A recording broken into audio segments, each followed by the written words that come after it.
Vi har faktisk været i Esbjerg, hvor at jeg har prøvet en hest. Ja.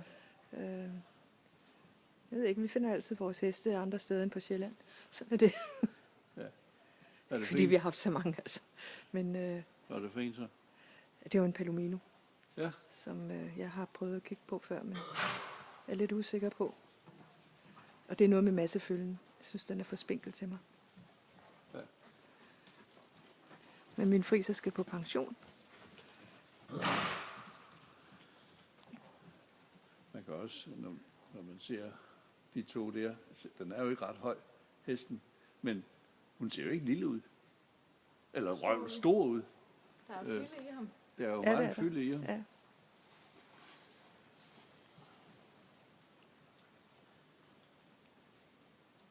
Han er sød. Ligegyldigt, om det sætter sig op, så tuller han bare rundt. Er det ikke til at se, at han kun er 4 år? Altså, nej. Ja, Vi var jo i sin tid, efter vi havde solgt ponyen, hvor hun fortrød bitterligt, men der var den jo altså kørt. Der havde vi afleveret den i Norge. Vi kørte selv op med den. Så var med i tanken egentlig, at hun ville have ventet, have en pause. Og så kørte vi op til Hobro, op hos Jan Bastrup, og prøvede heste der. Og det er jo et salgssted. Der var lidt mere knald på nogle af de der moderne dressurtyper. Ja. Første gang var det helt fint, der var det fantastisk, en stor, sort, lækker varmblod, hun prøvede, eller en hannoveraner var det, ikke? Det var også varmblod selvfølgelig. Og så anden gang, vi kørte derop, så ringede min telefon, og så gik den fuldstændig banan. Den var lige ved at ride ind i væggen, og så væltede den også med hende. Nej. Den gled simpelthen. Altså, det kan ske, men det var både synd for hesten, og der skete ikke noget med hende. Altså, hun er så agil. Ja, vi har da haft nogle sjove oplevelser. Han kommer ud for lidt af hvert. Altså, han er også meget stille og rolig i dag. Altså, han kan godt være mere vågen, men han er aldrig umedgørlig. Aldrig umedgørlig.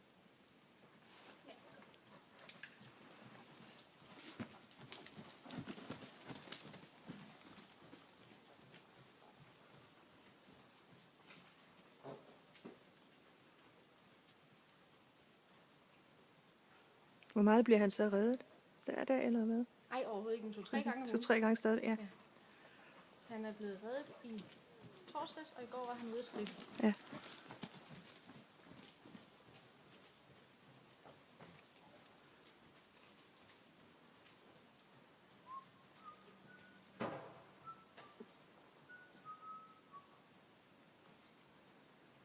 Hun er faktisk ikke reddet i 2 år. Det er ret imponerende. Men det må være lidt, jeg ved ikke. Det er jo ligesom at cykle, tror jeg, for hende. At det sidder der bare. Du springer ham bare an, hvis det er det, du har lyst til. Hvad siger du? Du gør bare lige, hvad du vil, og har lyst til at tage en galop, og så gør du bare det. Okay. Han er super nem.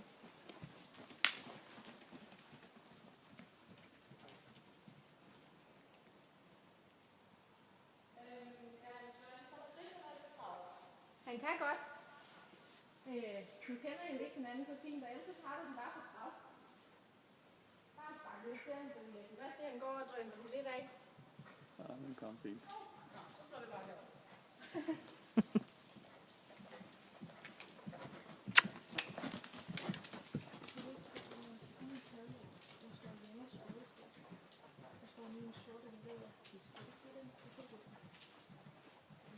Har der været mange at prøve ham? Markedet er jo lidt dødt i øjeblikket, er det ikke? Der har ikke været særlig mange, nej. Det har der ikke. Der kommer faktisk en næste lørdag. Det er dejligt. Der kommer en næste lørdag også. Ja. Men så har han har været taget af hele sommeren. Men så har han ude og gå nogle stævner og... Ja. Jeg har haft rigtig meget arbejde, så jeg havde ikke lige overskud til det hen over sommeren. Og han er bestemt ikke sådan en, at vi står og skal af med. Så vi hygger os, så længe han er her. Men han er til selv. Ja, 2 heste, det er for mig, og nu kommer der jo snart en lille en, som du kan se. Ja. Selvom jeg har en stor del af dem, men jeg skal ikke til at ride. Vi ser da ud til at fungere fint sammen. Ja, det fungerer det fint. Det kan det godt være, det var ikke den, men det kan vi sagtens gøre.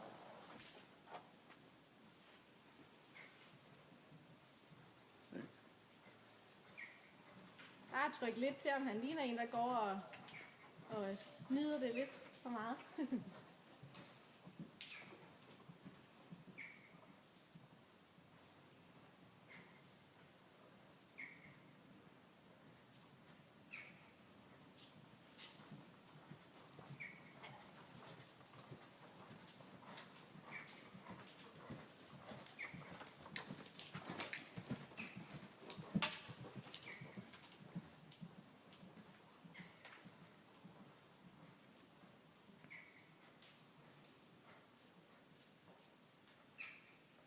Og der er ikke noget med, at han smider med hovedet eller noget. Det kan jeg godt lide.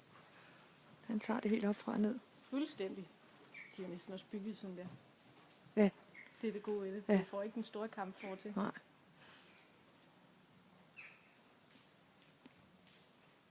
Du kan sagtens lave lidt øgninger på ham og sådan lidt forskelligt, også hvis du har lyst til det. Ja, det vil jeg få nogle overtiden nu. Det er svært. Nej, det kan den jo også. Bare endelig lave dem lidt lange. Han går ikke helt diagonalen endnu. Okay, så rider jeg op ad midten. Ja, så op i midten og så ud.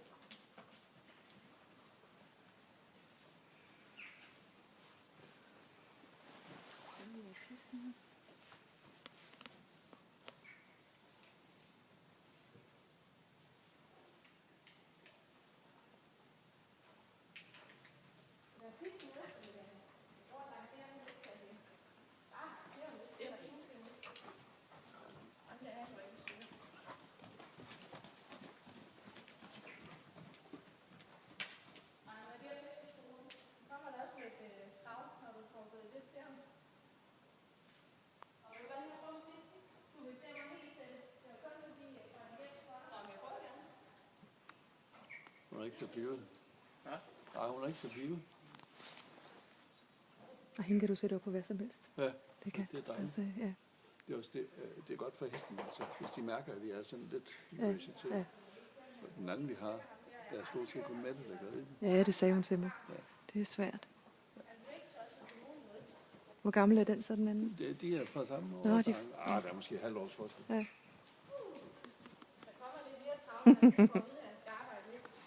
Den kom bagbenene også lidt ind under ham. Ja. Han svarer heldigvis rigtig fint på hjælpen. Ja.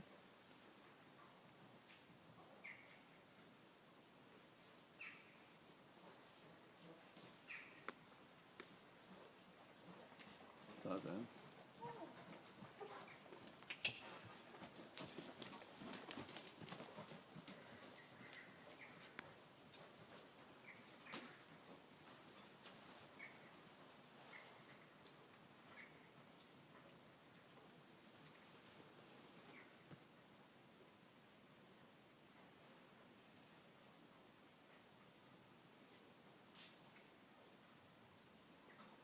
Så kom vi over. Ja. Den pisk der, den er god. Jeg skal bare have den med. Så.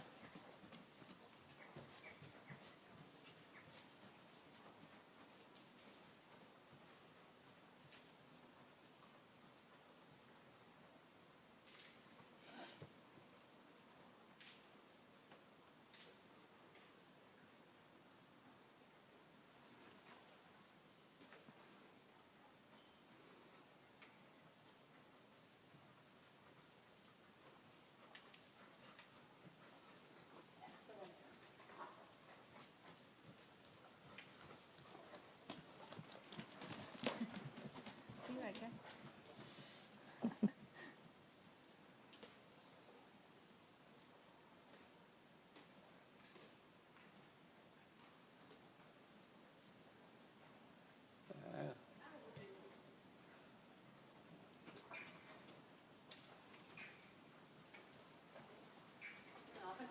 Ja. Ja, ja. Jeg skal bare lige kunne det samme kodesprog.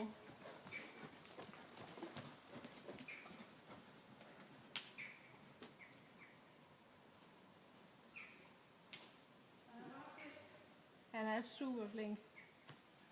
Jeg bliver også helt glad, når jeg ser, at det fungerer så fint. Ja. Det er dejligt med en 4-års, der bare er så nemt.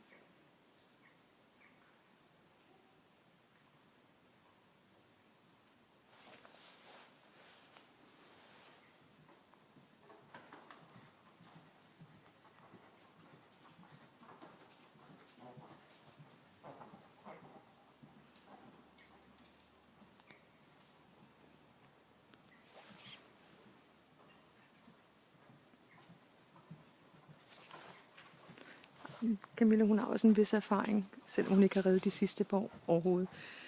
Det fungerer da bare så fint. Ja. Han ser da også fuldstændig tryg ud i hende. Men vi købte en stor hest til hende, en holstener, Ja. som en, der hedder Astrid Gemal, som er berider. Ja, hun Du sagde kender godt Astrid. lige Leopold. Ja. Og det var for stor en mundfuld. Jeg synes også, de var store. Ved du hvad? Også piger, vi har bare ikke samme kraft til at få dem samlet. Og hun faktisk sagde Astrid det også til mig. Hun sagde, at ja, hun synes, det var lige i overkanten. Altså, det var en mandehest. Ja. Og så kom Camilla op. Hun gjorde bare så meget umage, så hun kunne ride ham. Ja. Men du kan bare ikke altid være 150%. Og Nej, det blev simpelthen for svært. Ja. Og derfor så fyrede vi ham så af, og fik ham jo solgt til Anne-Katrin Lyppe, Ja. som er med på det norske landshold. Hun har jo også reddet ved Susie Fastrup, som jeg har reddet ved i mange år. Ja. Og en god rytter. Ja. Og så Men selv hun solgte ham jo så videre til Norge, hvor han så går nu. Fordi hun blev dårligere i sin krop, så hun er jo blevet nedgradueret fra grad 4 til 3. Okay. Altså, jeg ved ikke, hvordan man gør det, men så vinder hun jo nok også noget mere. Men så fik hun Madonna Askelund, som hun så heller ikke rider mere.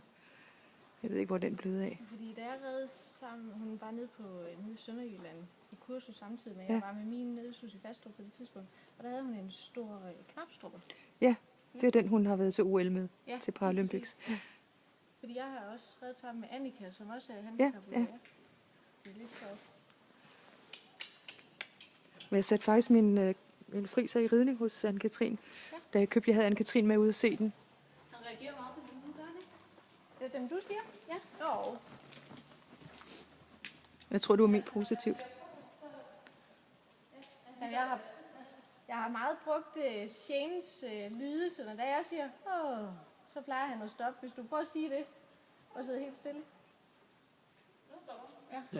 Og det kan du gøre, når du er udenfor, så det er det, jeg synes, der er så rart, at specielt da han var ung, og ikke reagerede så godt på tøjler og ben endnu, at man altid kunne bruge de der lyde. Ja, det er helt klart en god idé. Nej, Det er godt. Du siger bare til, hvis du også var